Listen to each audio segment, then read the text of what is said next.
Cảm ơn Durex đã đồng hành cùng chúng tôi trên hành trình cởi mở về tình dục và tình yêu. Hãy bấm theo dõi và mua hàng chính hãng tại Shopee Mall. Ngoài ra, đừng quên tham khảo dòng bao cao su mỏng nhất đến từ Durex, Durex Invisible, tàng hình cho tình chấn động.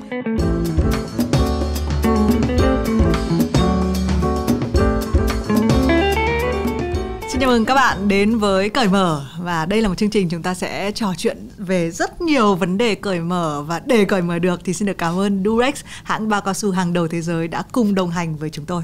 Đây là tập gần cuối của season mà chúng tôi được trở lại với studio. Hai người bên cạnh vui quá vẫn không nín được cười. Và chúng ta sẽ đến với một cái chủ đề khá là quan trọng, thậm chí nghiêm trọng, là chúng ta có nên xét nghiệm những cái bệnh lây lan qua đường tình dục trước khi bước vào một cái mối quan hệ nghiêm túc hay là không. Đấy là chủ đề nhé. Còn bây giờ chúng ta sẽ giới thiệu. Mình là Thùy Minh. Mình đố hai bạn bên cạnh giới thiệu bản thân mình, mà trong đấy có dùng một từ là từ lây. Được cái là chương trình này ai mà phải dẫn đầu tiên ấy thì không phải nghĩ quiz. Nên là hai bên hay đùn đẩy cho Thùy Minh dẫn lắm. Nào bây giờ nghĩ đi. Hi, xin chào tất cả mọi người. Mình là Trang Chuối Lây Huyền Lầy. Chào các bạn, mình là Kỳ Nam. Theo mình thì thứ nên lây cho người khác chính là nụ cười và năng lượng tích cực, không phải là các bệnh STI. Wow, thân thiện. Thi hoa hậu khác rồi. Wow, khủng khiếp. Ok rồi. Tưởng bên này lây, tôi biết lây ngã lẫy chứ là cái gì đấy, chơi chữ luôn. Ok. Câu hỏi hôm nay khá là hay đúng không? Là thế thì chúng ta, trước hết là chúng tôi sẽ chia sẻ với tư cách là những người host của Cởi Mở. Thế bây giờ mình chuẩn bị bước vào một cái mối quan hệ mà mình xác định là nó nghiêm túc đấy. Thì Nam thì sao? Nam có, trước khi quyết định bước vào thì có gọi là mời, có một nghi lễ là mình sẽ cùng nhau dắt tay đi xét nghiệm STI. STI là dịch ra tiếng Anh là Sexual Transmitted Infection, đúng không? Những bệnh lây lan qua đường tình dục. Em sẽ không có chủ động rủ, nhưng em sẽ đặt ra những cái câu hỏi và những cái gợi ý để cho người ta sẽ nói với mình nghe về cái tình trạng sức khỏe của người ta. Còn về phía em thì là đã rất là kỹ trong cái chuyện là luôn dùng bao, xét nghiệm định kỳ và có test prep nữa. Cho nên là mình biết ta đã thì mình phải biết mình trước.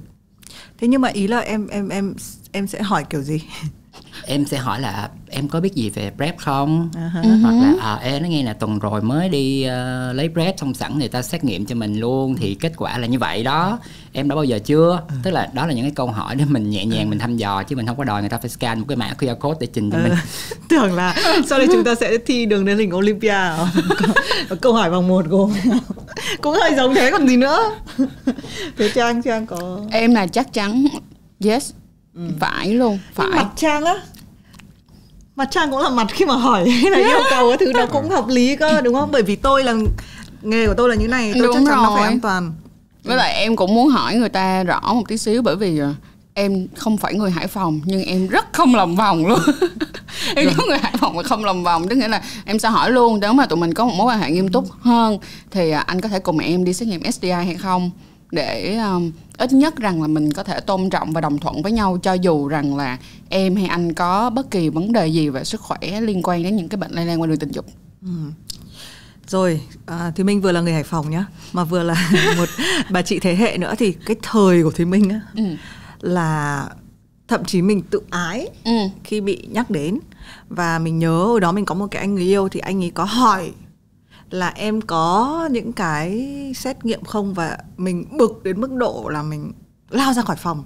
Mình kiểu như là, ý là mình rất là giận vì lúc đấy mình không có dịch nó thành là cái này rất là quan trọng, cái này cần cho một mối quan hệ, mà lúc ấy mình chỉ nghĩ là ông này nghĩ mình có bệnh, giống như là ông judge mà ông đánh giá mình thế này thế kia đấy. Thì sau này có một cái mối quan hệ khác nữa mà cái người yêu là cái người chủ động nói về cái chuyện này, nhưng mà lại lừa. Tức là như này, em ơi, mình hãy đi cùng nhau xét nghiệm tổng quát đi.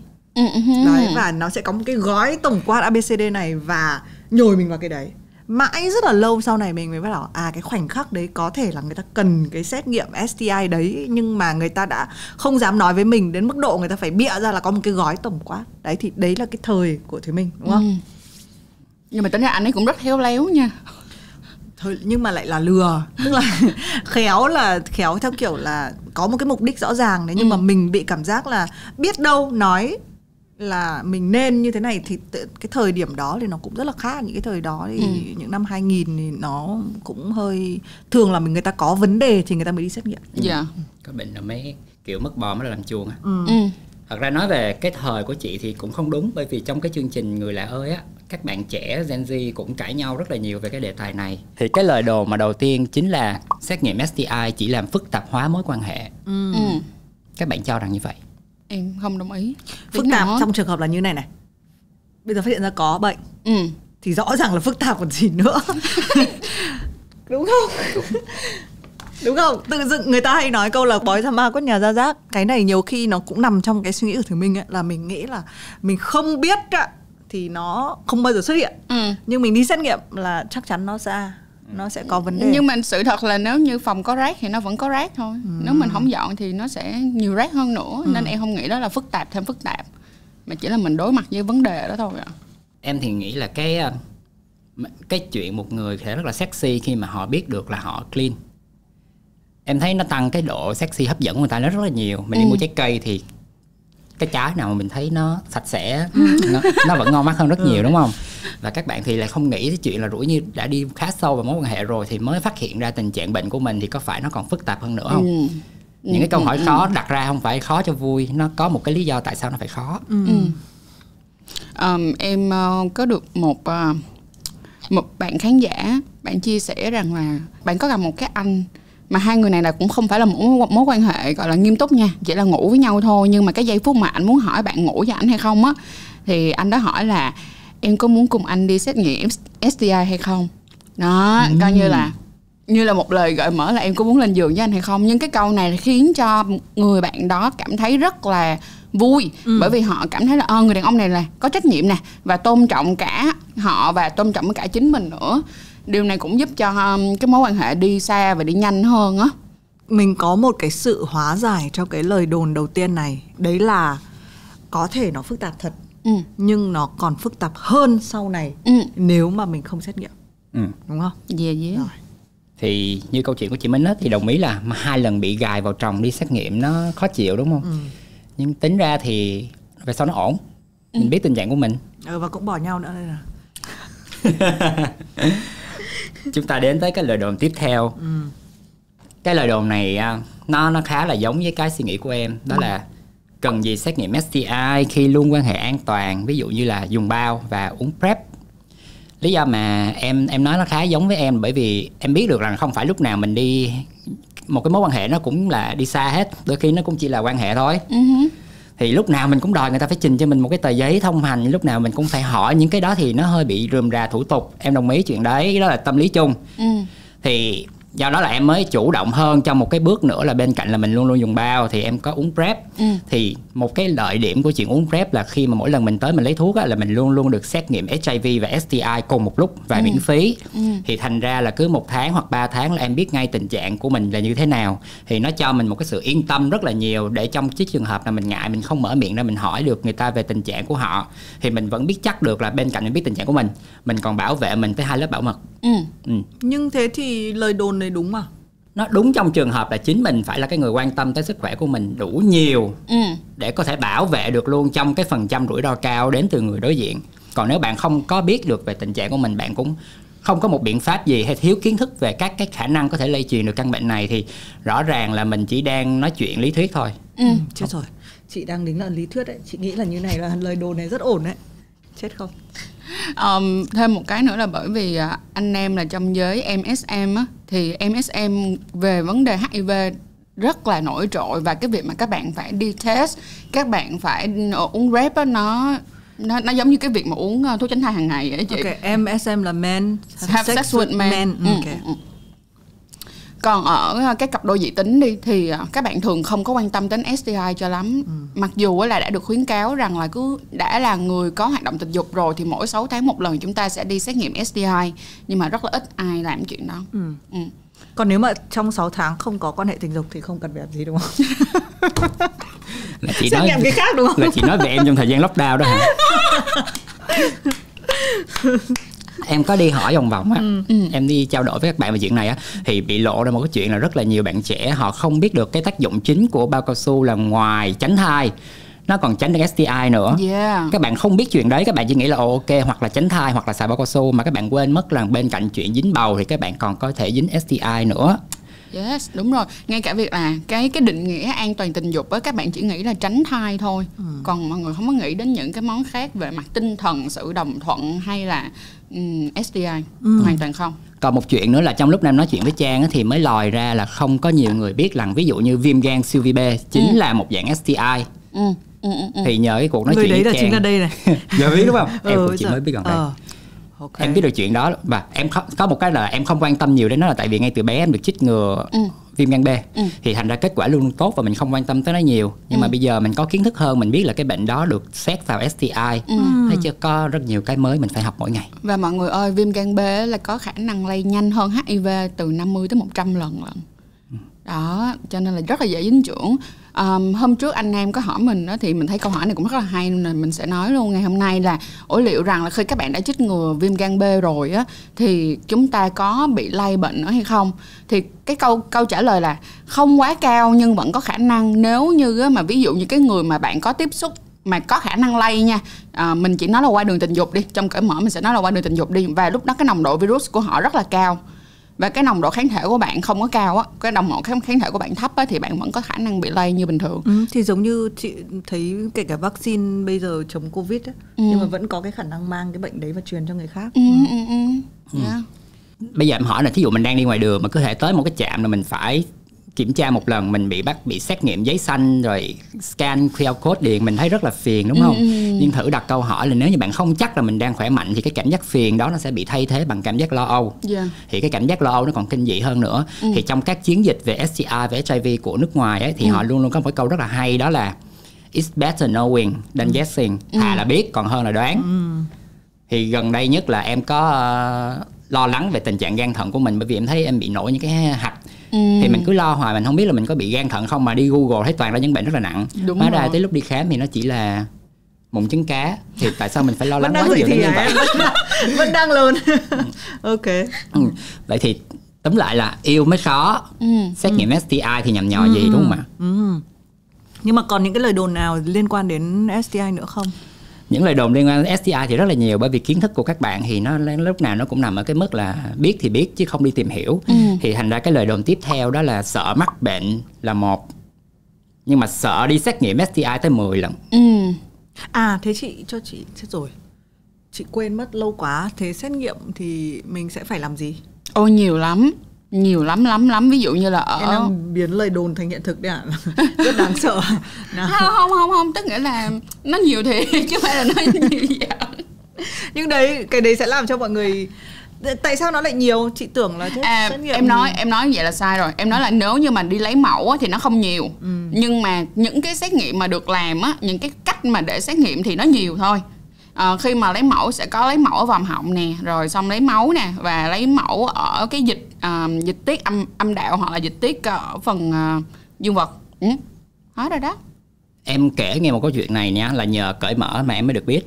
Là em có một người bạn trong cái trước lockdown thì bạn đi lấy PrEP, thì bạn xét nghiệm ra thì bạn dương tính với STI. Nhưng mà do là phòng mạch lúc đó không có bác sĩ thì người ta mới nói với bạn là hẹn lại sau. Thì trong cái thời gian lockdown bạn bị bạn quá lo lắng, bạn Google thì nó toàn ra những cái kết quả rất là kinh dị, và nó dẫn tới chuyện là bạn muốn đi khám ở phòng mạch tư. Thì khi mà bạn tới cái phòng mạch tư đó, người ta làm một cái tiểu xạo, tức là người ta bơm thêm một cái gì đấy vào trong dương vật của bạn, để một lát bạn chảy mũ từa lưa hết, rồi người ta nói là em chuẩn bị chết tới nơi rồi nếu mà em không trị, đây là mũ của em đó. Thế là lo quá, không biết làm gì hết, thế là phải ký một cái tờ giấy để mà chữa trị cái bệnh đó, hết 17 triệu. Xong trong lúc ký giấy lại có người vào hù dọa này kia, kêu sẵn cắt bao quy đầu luôn đi.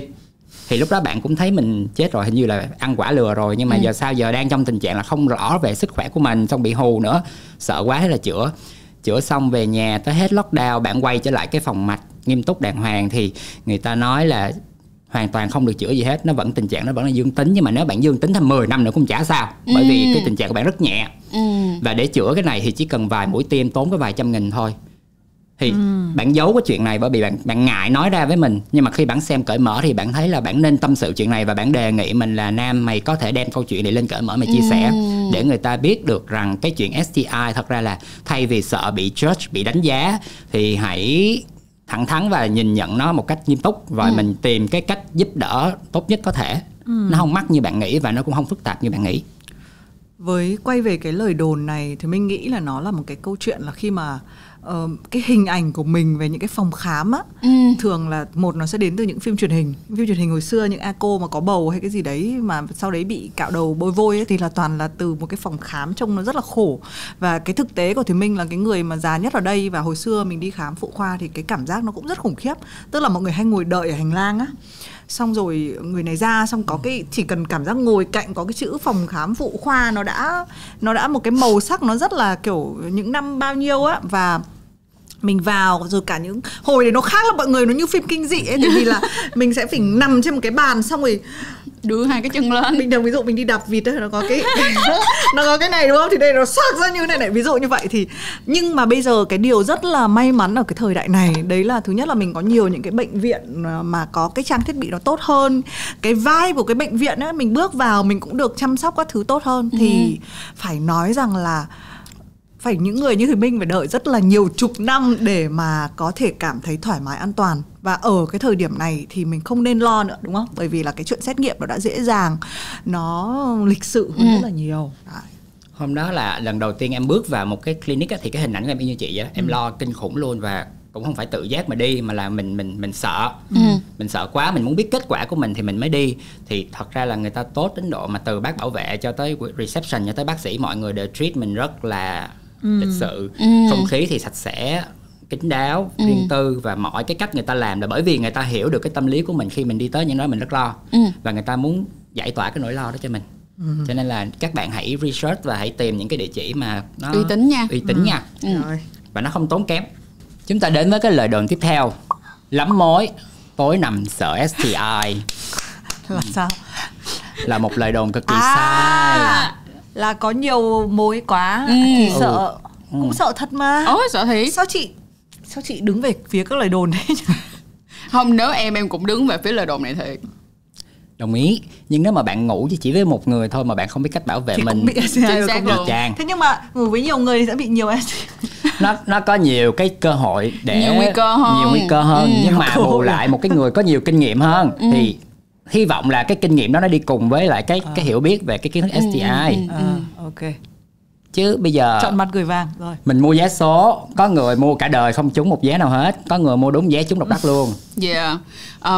Với lại dạo gần đây á, thì được đọc rất là nhiều những cái báo cáo của các cái trung tâm y tế, mình gọi là sao, những cái cơ sở cộng đồng đi nha, thì đã các bạn mà khoảng dưới 16 tuổi đã nhiễm HIV, nhất là trong cộng đồng những người men have sex with men, là nam quan hệ với nam á, mà kiểu là một lần xong là dính chưởng liền luôn nha mọi người. Và bản thân của mình cũng đã có một cái người bạn mà từ trước đến giờ luôn luôn quan hệ có bao cao su, và chỉ có mỗi cái người đó được gọi là bạn trai nha, suy nghĩ đó là bạn trai, và sau đó quyết định là không sử dụng bao để quan hệ và rồi dính luôn. Một dấu đó. Nhưng mà khi mà mình đặt cái câu chuyện là trong cộng đồng MSM á thì HIV nó nhiều, nhưng mà ngược lại khi mà em đi hỏi về HIV đối với các bạn dị tính của em á, thì họ lại có một cái kiến thức cực kỳ mù mờ với HIV, bởi vì họ cho rằng nó là một cái gì đó nó xa xôi lắm, nó không có liên quan tới họ. Chính bởi vì vậy mà cái lượng người dị tính mắc HIV cũng khá là cao, nhưng mà không biết, bởi vì không nghĩ là mình nằm trong nhóm nguy cơ. Do đó không cần biết giới tính của bạn là gì, STI, HIV, mấy con virus nó tấn công đủ cả. Thế cho chị hỏi ngu một câu nhé. Thế bây giờ mình giả sử mình đang ở trong một cái mối quan hệ mà mình đúng nghĩa là lắm mối, đúng không? Thì mình chuẩn bị bước vào mối quan hệ là mình đã phải hỏi, hoặc là mình đã nghĩ đến chuyện là phải đi xét nghiệm chung với nhau hay là tất cả các thứ rồi. Thế thì trong một cái mối quan hệ mà nó casual hơn, nó ngẫu hứng như vậy á, thì mình có thể xử lý như thế nào? Thiệt ra mà nếu mà là Trang thì Trang sẽ vẫn hỏi tiếp, ví dụ là ngẫu hứng nha mọi người. Bản thân cho dù là ngẫu hứng, mình hỏi người ta, bây giờ người ta sạch đó, nhưng mình sẽ vẫn không tin là sạch mãi mãi được. Tại vì có thể là trong khoảng thời gian mà họ đang casual với mình đi, họ chắc chắn cũng sẽ có vài mối nữa, và mình đâu có biết được vài mối kia như thế nào, và cái cách mà họ deal với nhau hay cái cách họ nói chuyện với nhau ra sao mình đâu biết đâu, cho nên là mình vẫn phải giữ cho mình cái sự an toàn. Mình lo ở đây á, mình lo nhiều hơn là oral sex nha mọi người. Chứ mà đối với lại quan hệ tình dục bình thường thì mình sẽ vẫn sử dụng bao.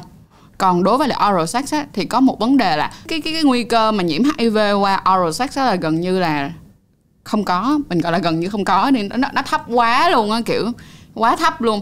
Nhưng mà ví dụ như nè, người ta vẫn tìm được lậu nè, giang mai nè ở trong vòm họng của các bạn, cho dù là khi đó chưa xuất hiện triệu chứng luôn nha. Tức nghĩa là các bạn vẫn có khả năng lây nhiễm các cái bệnh đó. Còn đối với lại HPV á, thì không có quá cao. Chú ý luôn.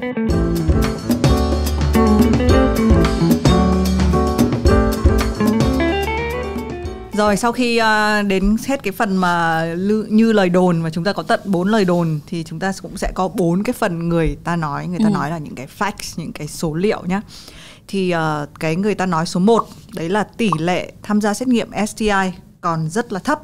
Cụ thể hơn là theo nghiên cứu của chính phủ Queensland Úc vào năm 2018, thì cái thái độ nhận thức sức khỏe tình dục của giới trẻ Queensland cho biết là chỉ có 11% tổng số thanh niên và 14% những người tham gia hoạt động tình dục cho rằng là họ có thể có nguy cơ mắc STI, và trong số đó thì chỉ có 34% là đã xét nghiệm STI.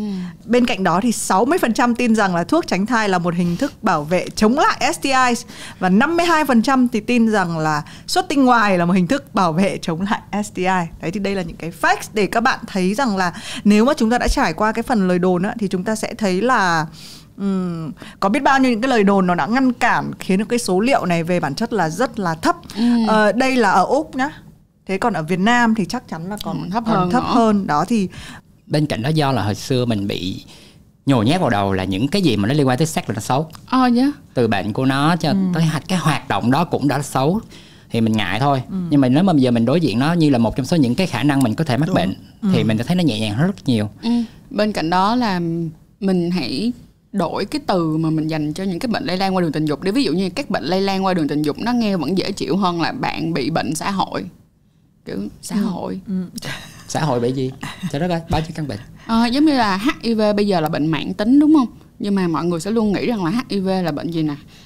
Trong mấy cái tuyên truyền hồi xưa, căn bệnh thế kỷ. Đúng, căn bệnh thế kỷ. Đó, nghe cái thấy quéo rồi. Đến một lúc thì nó không phải là những cái bệnh STI lây lan qua đường tình dục, mà nói chung bệnh nói chung, nên có một cái góc nhìn nó thẳng thắn hơn, thậm chí nó thân thuộc hơn, để mà mình thấy như câu chuyện ở Úc là cái tỷ lệ mà mọi người thường là nó thấp là bởi vì mọi người có một cái niềm tin sai lầm. Tức là người ta tin sai lầm rằng là ví dụ chỉ cần uống thuốc tránh thai, đúng không? Trong đây cái số liệu là 60% tin rằng là thuốc tránh thai có thể giúp này, hay là 52% tin rằng là mình cứ xuất tinh ra ngoài là đã giúp cho mình rồi. Thì tất cả những cái số liệu này là do có những cái niềm tin khác. Thì bây giờ mình sống ở cái thời đại mình research hay là mình có thể Google nó cực kỳ dễ. Và đúng như là chúng tôi đang nói từ đầu là chúng ta càng nhìn nó tích cực hơn, chúng ta có một cái tâm lý nó thoải mái hơn, thì tự dưng những cái số liệu nó sẽ tăng hơn thôi. Tuy nhiên nó kéo theo một cái chuyện nữa mà Thùy Minh sẽ nói đến cái người ta nói thứ hai.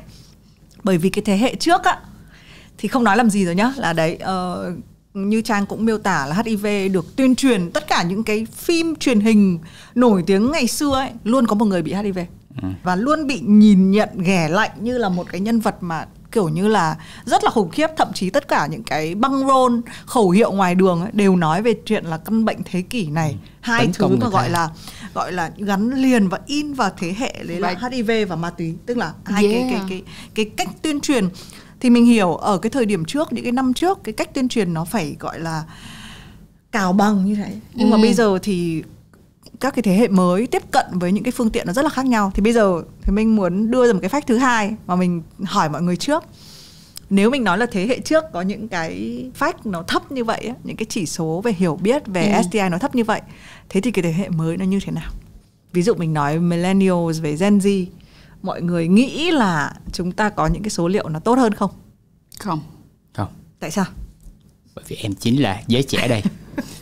Tới khi mà phải 1-2 lần trải qua những cái cơn mà lo lắng tột độ về tình hình sức khỏe của mình ấy, em mới chủ động hơn trong việc là mình đọc, mình research. Trước đó thì mình cứ ngây ngô, mình không có kiến thức thôi. kể nghe cho vui là mọi người ở đây đã bao giờ tự xét nghiệm HIV tại nhà chưa? Chưa. Đây, cái lockdown nó đem tới quá nhiều những câu chuyện dở khóc dở cười. Thì rõ ràng là cứ 1 tháng hoặc 3 tháng là em sẽ test một lần. Thì lần đó là do là lockdown cho nên là em không thể tới phòng mạch được, thì người ta gửi cho mình tới một cái bộ kit xét nghiệm tại nhà. Ok, trên lý thuyết và mình cũng biết luôn là mình luôn luôn an toàn. Nhưng bởi vì em không biết cách làm xét nghiệm, em lấy ít máu quá thì cái kết quả nó hiện lên là không xác định. Thì trong cái tờ giấy nó ghi là nếu kết quả không xác định, liên hệ ngay lập tức với bác sĩ. Thế là em quéo quèo luôn, em sợ quá, em lo lắng, em nhắn tin như một cái con khùng vậy đó, nhắn tin xong rồi em nói là kết quả thế này cái kia.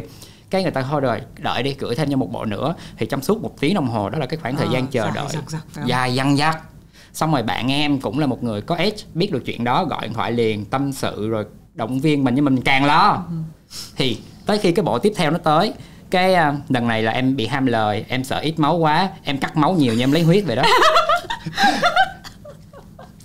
Nó đỏ lè, nó đen thui thùi lùi nguyên cái bộ kit luôn. Và thế là trong nửa tiếng tiếp theo là em lại ngồi đợi cho nó khô. Xong kết quả hiện lên rất chậm, và cuối cùng thì nó ra cái kết quả là kết quả âm tính. Mình thở phào nhẹ nhõm, xong mình nói sau đấy xỉu vì mất máu.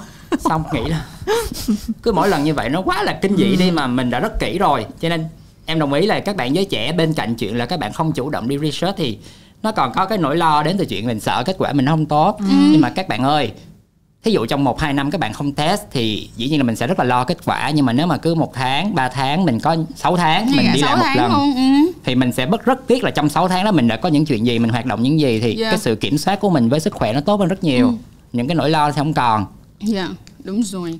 Bên cạnh đó là hãy đọc nhiều hơn nữa nha mọi người, dành nhiều thời gian hơn. Ví dụ như là nghe podcast mà tụi mình làm nè. Rồi quảng cáo lộ liễu. Không, cái này là nói thiệt á.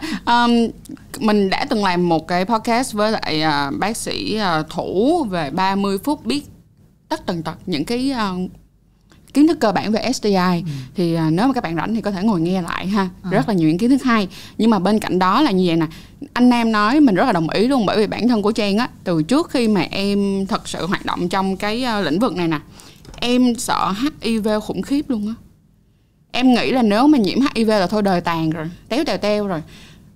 Và nhưng mà đến khi mà bắt đầu được làm việc nè và được đọc nhiều nè mới thấy là trời ơi, sao mà mình có thể nghiêu ngốc như vậy. Bây giờ HIV là một căn bệnh mãn tính, mà còn là một căn bệnh mãn tính ít có gây biến chứng nặng. Mình giả sử giống như là bây giờ người cao huyết áp đi vẫn có thể đột tử nha, có được không? Nhưng mà ví dụ như là HIV thì không có đột tử đó.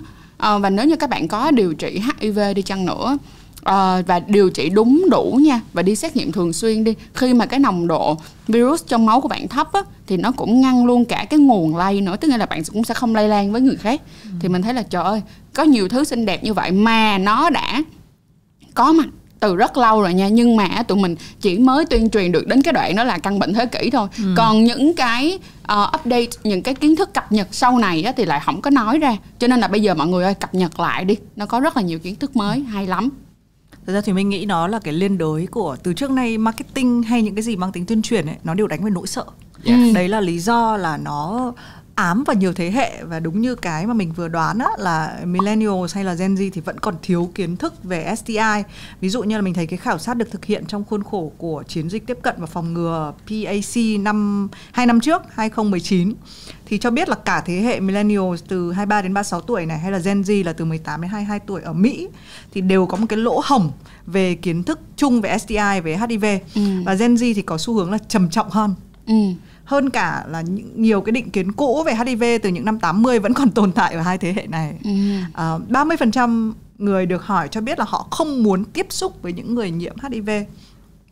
Thành ra mình có một cái kết luận là sinh ra trong một cái thời đại công nghệ thông tin, khi mà Gen Z có thể tìm hiểu mọi thứ về STI, về HIV ở trên mạng, nhưng mà vẫn là thiếu lỗ hổng về kiến thức. Đấy, thì có thể là nó không phải lỗi của riêng các bạn ấy, đúng không? Mà là nó là cái câu chuyện, như mình quay lại câu chuyện marketing ấy, nó cứ như vậy, nó đánh vào cái nỗi sợ quá nhiều, khiến cho người ta nghĩ là phải có bệnh, phải có một cái gì đấy thì tôi mới đi xét nghiệm chẳng hạn, đúng không? Hay là đấy, HIV nó là cái gì đấy siêu đáng sợ, và nó kéo theo đến cái việc là kỳ thị người HIV là nếu mà tôi có bạn và có người quen, người thân thì tôi phải giấu tiệt nó đi.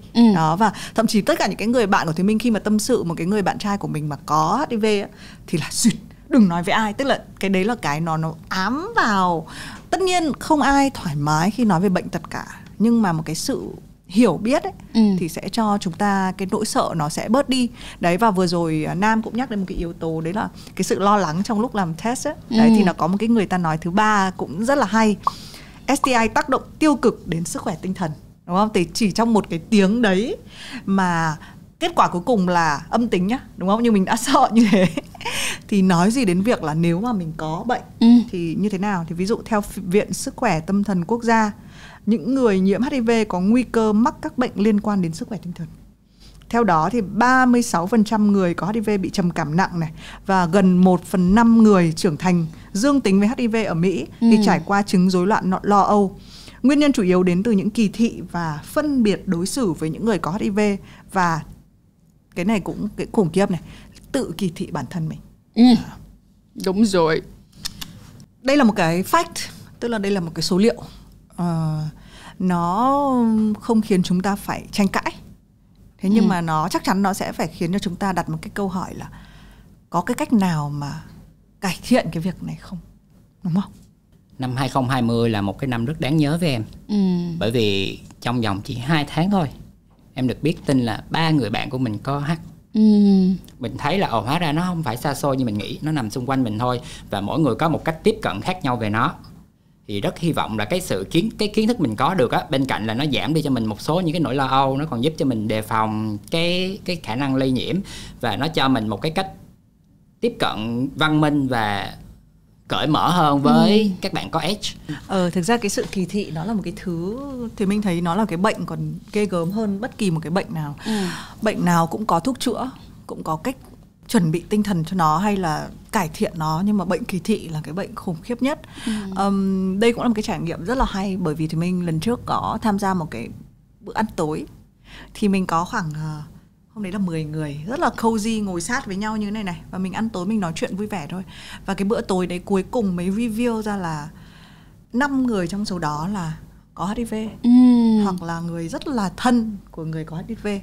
Nó có thay đổi cái quan điểm của mình về cái bữa tối đấy không, hay là nó có làm cho các cái món ăn bớt ngon không? Không.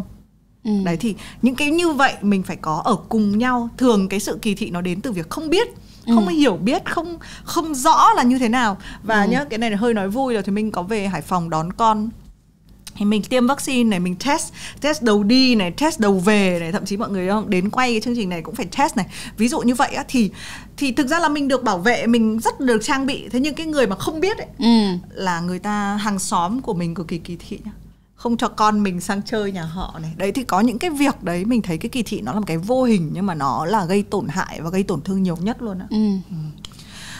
Và để đỡ cho cái việc kỳ thị này ấy, thì chúng ta đến cái fact, cái người ta nói thứ tư cũng là cuối cùng, đấy là bạn có thể sống hạnh phúc với HIV, đúng không? Thì tính đến cuối năm 2020 thì 27,4 triệu người nhiễm HIV đã được điều trị bằng thuốc kháng virus ART trên toàn cầu và sống khỏe mạnh. Và những người nhiễm HIV thì có thể tận hưởng cái cuộc sống tình dục lành mạnh này. Bạn tình của bạn cũng có thể tự bảo vệ mình bằng cách dùng PrEP này, giảm nguy cơ nhiễm HIV lên đến 99% nếu được thực hiện hàng ngày theo quy định. Rất là nhiều người nghĩ rằng là PrEP, chỉ uống PrEP là đủ, đúng không? Nhưng mà mọi người hãy lưu ý là ngoài cái việc uống PrEP ấy, thì mình cũng vẫn phải dùng bao cao su trong cái quan hệ tình dục an toàn. Thì quay về cái câu chuyện của Nam, bạn bè của Nam, cuối cùng thì chúng ta sẽ có nhiều những cái trường hợp khác nhau. Những người có thể là họ tự tin hơn, họ sống vui vẻ hơn, đúng không? Còn có những cái người mà nếu mà họ mắc một cái bệnh tinh thần hay là họ down mood một chút thì liệu có cái cách nào không nhỉ? Cái hành trình về mặt tinh thần của những người mà có AIDS á, mình không thể can thiệp được. Em sẽ quay lại một cái mà dạo này nó hay quay trở lại mãi với em, đó là câu chuyện về challenge và struggle. Chị Thị Minh làm cái Have a Sip với lại chị Phoebe Trần có nói về cái đấy. Đúng. Thì cái challenge ở đây tức là ok, bạn có AIDS, nhưng mà bạn coi nó là một cái mình sẽ phải chịu đựng nó, mình khổ sở vì nó, hay là mình có thể vượt qua nó một cách là nó như một cái thử thách trong cuộc sống của mình thôi, đúng không? Đúng rồi.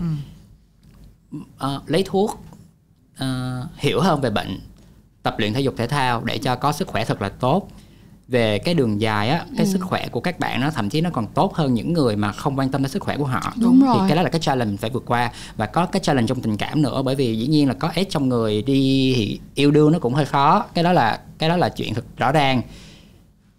Nhưng mà mình không struggle, mình không vật vã, không dằn vặt bản thân mình, không trách móc hay là biến cho cái bệnh tình nó nặng hơn. Thì cái đó là cái mà em nghiệm ra được khi mà mình trải qua cái giai đoạn lo lắng, lo âu về sức khỏe của mình. Mình nói là nó không dễ một chút xíu nào cả. Cái struggle là cái kinh khủng nhất, khó vượt qua nhất. Nhưng mà hãy tin rằng y học, các trung tâm, các bạn bè của mình luôn luôn là cái chỗ dựa tinh thần và chỗ dựa về mặt y khoa để giúp cho cái challenge của mình nó có thể được kiểm soát. Và cái struggle của mình cũng theo đó nó được giảm nhẹ. Còn theo Trang nghĩ là theo cái hướng mà nó cộng đồng hơn và vĩ mô hơn á, thì là nếu như mà mỗi chúng ta có đầy đủ kiến thức hơn về STI thì có phải rằng đó là nếu như mà những cái người trong cái cộng đồng của chúng ta có người bị đi, mình cũng sẽ có cái cách mà mình nhìn nhận vấn đề nó một cách hợp lý và văn minh hơn, thì cũng giảm nhẹ đi cái sự mệt mỏi hay những cái gánh nặng về mặt tinh thần của người mà họ đang có vấn đề về STI. Và Thùy Minh thì có những cái minh chứng từ bạn bè mình, tức là đúng là bạn có thể sống hạnh phúc với HIV thật. Ngoài cái bữa tối lần trước mình thấy đều là 10 người ngồi ăn tối với nhau, 5 người họ đều sống hạnh phúc đến mức độ là như kiểu mình không có thể biết được là ai là người có HIV ở đây. Đấy thì cái đấy là một cái điều rất là quan trọng. Với lại cái câu chuyện riêng của Thùy Minh là mình cũng không thể share được tên người bạn của mình, nhưng mà khi mà bạn mình á kể cái câu chuyện là bạn trai của bạn ấy có HIV đấy, thì cái mình nhận thấy ở đây là gì? Là người ta không có nhìn thấy cái đấy là vấn đề, mà thậm chí người ta lo ngược lại cho nó rất là khác với những cái mối quan hệ theo kiểu là ôi dồi ôi chết rồi, tôi phải nghĩ cách bỏ cái người này đi, đúng không? Mà ở đây á thì mình thấy cái người bạn của mình rất ấm áp, một cái đặc điểm là bạn ấy phải nghĩ làm sao để cho cái người bạn trai của mình đừng lo. Đấy, thì thành ra cái câu là yêu để mà yêu được ai ấy, nó rất là khó. Và chúng ta sẽ rất là hay cãi nhau, bỏ nhau vì những chuyện linh tinh. Thế nhưng mà khi mà chúng ta đã trải qua một cái việc mà nó mang tính chất kiểu như là sinh tử ấy, và nó là một cái gì đấy mà khiến cho mình mọi giá mình sẽ bảo vệ cái tình yêu này ấy, thì cái đấy nó mới là cái oách ấy. Đấy, thì cái người bạn của Thùy Minh và bây giờ nhá, họ vẫn sống rất là hạnh phúc. Mình cũng không bao giờ hỏi kỹ là cái câu chuyện đấy cuối cùng nó đã như thế nào, nó turn out ra làm sao. Thế nhưng mình chỉ thấy là hai người bạn đấy vẫn đến chơi nhà mình này, rất là happy. Và thậm chí đây là cái mối quan hệ, cái tình yêu mà với Thùy Minh, đây là một cái người bạn rất thân với Thùy Minh ấy, là lâu lắm mình mới nhìn thấy bạn mình hạnh phúc đến vậy và có một cái mối quan hệ nó lâu dài đến như vậy. Đấy, và nó không cần quan trọng cái việc là có một cái thời điểm bạn mình gặp cái thử thách là bạn trai có HIV. Đó, thì đây nó là một cái minh chứng sống trong cái việc là bạn hoàn toàn có thể hạnh phúc, thậm chí là những cái người xung quanh của bạn vẫn hạnh phúc. Bên cạnh đó là gửi cho mọi người một cái fact nữa nha, là chúng ta vẫn có những cặp đôi trái dấu ở đây á, giống như là chị mình nói là sẽ có người có H và người thì sẽ không có H, nhưng mà chuyện này là chuyện bình thường luôn nha, cho nên là có niềm tin lên tiếng nghe.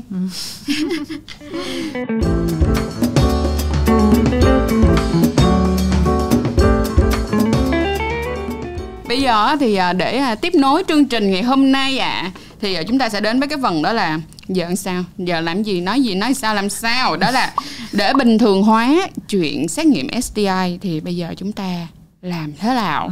Nếu mà các bạn coi hết được cái tập cởi mở đến giây phút này thì mình thấy các bạn cũng có thêm động lực tích cực nhìn về STI rồi đó, thì cũng dễ cho chúng ta đi xét nghiệm STI hơn.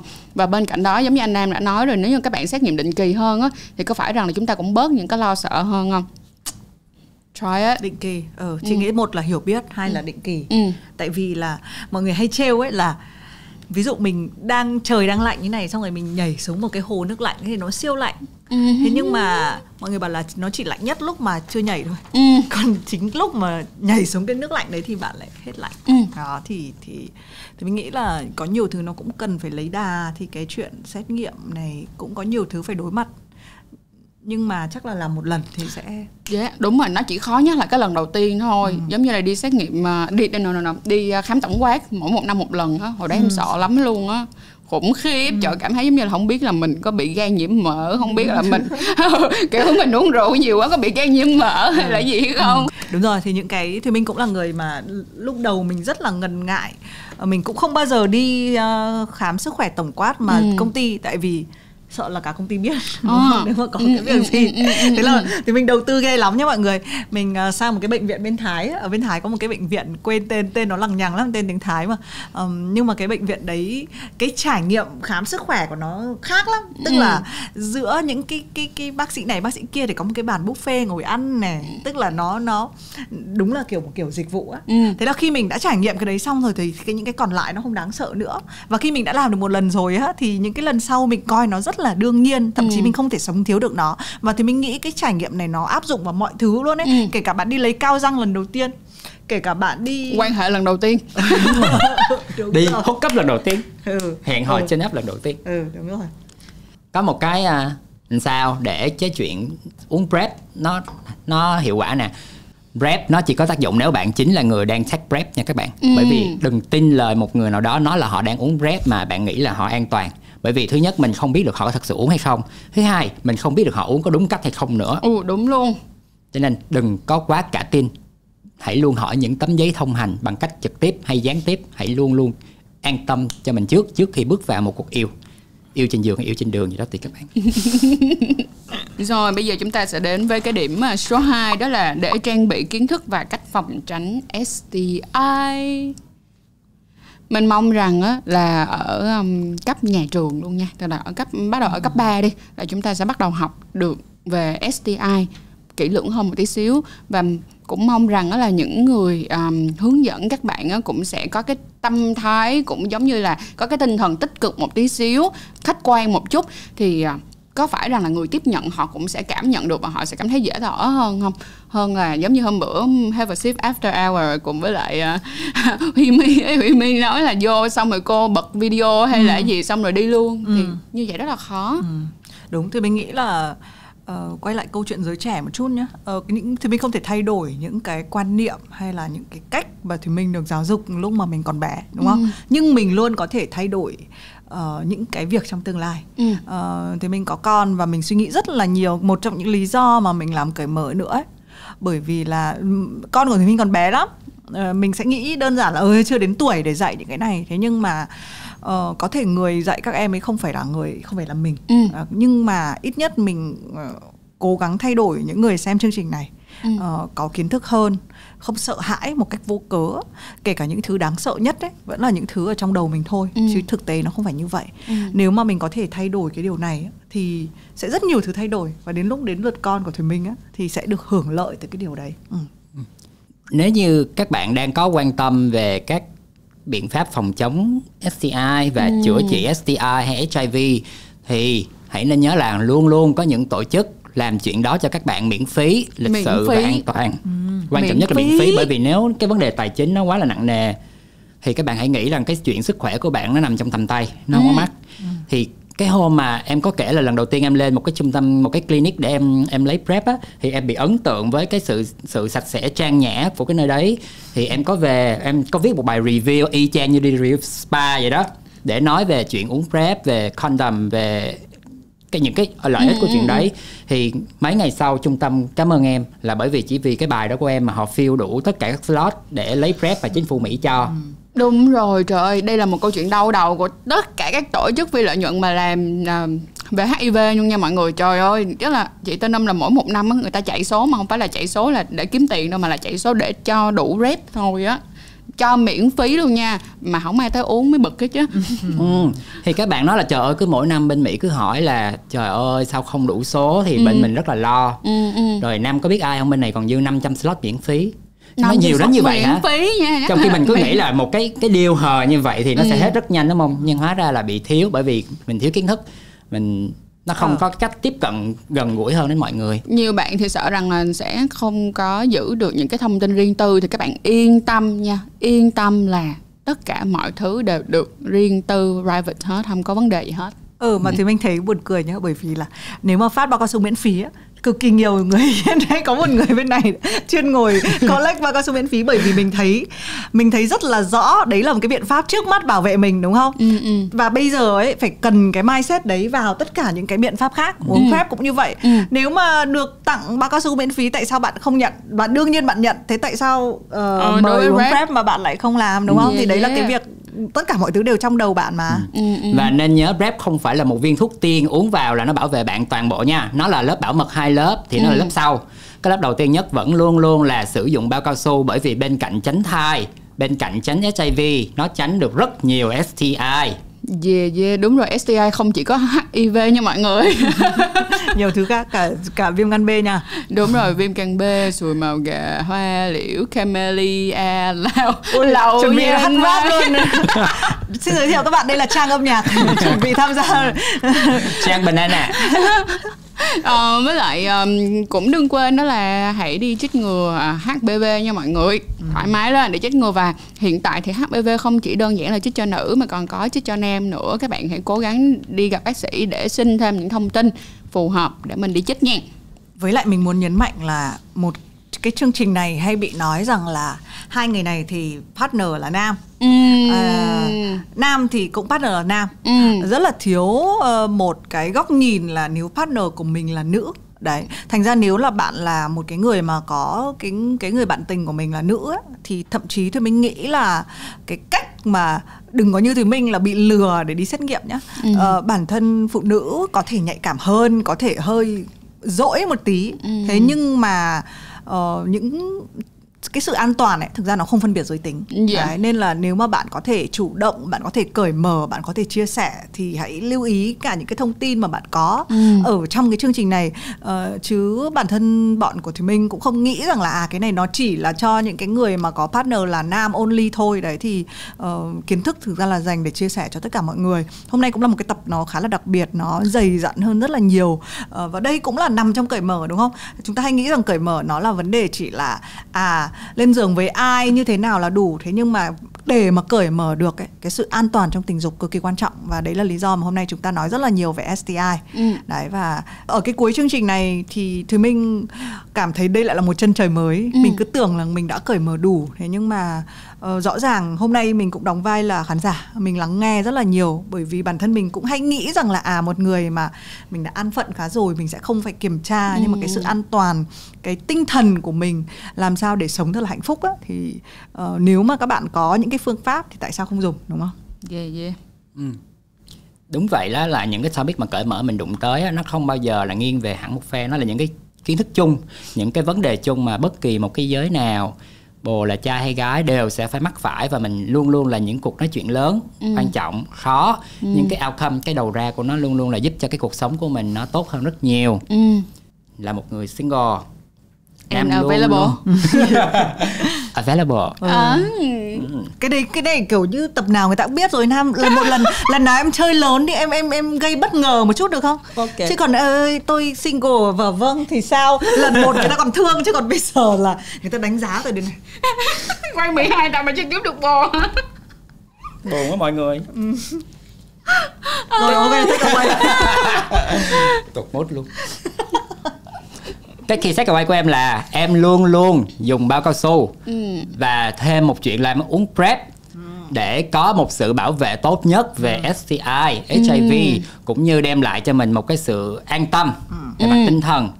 Bởi vì mình là một người khỏe mạnh và có một đời sống tình dục, thì đó là những cái bước cơ bản nhất, không cần phải nói quá nhiều nữa. Mọi người ơi, có khi nào là tụi mình bắt đầu một câu hỏi về em có muốn quan hệ với anh không, bằng cách là em có muốn cùng anh đi xét nghiệm STI không? Câu này oách đấy. Quá ác đấy. Check bones. Thực ra là đúng là vừa tự tin, vừa hiểu biết, vừa vẫn có một cái sự hấp dẫn ở trong đấy. Và vẫn gợi tình. Thì câu này hay. Mọi người có thể nói làm dân hiến liền luôn á.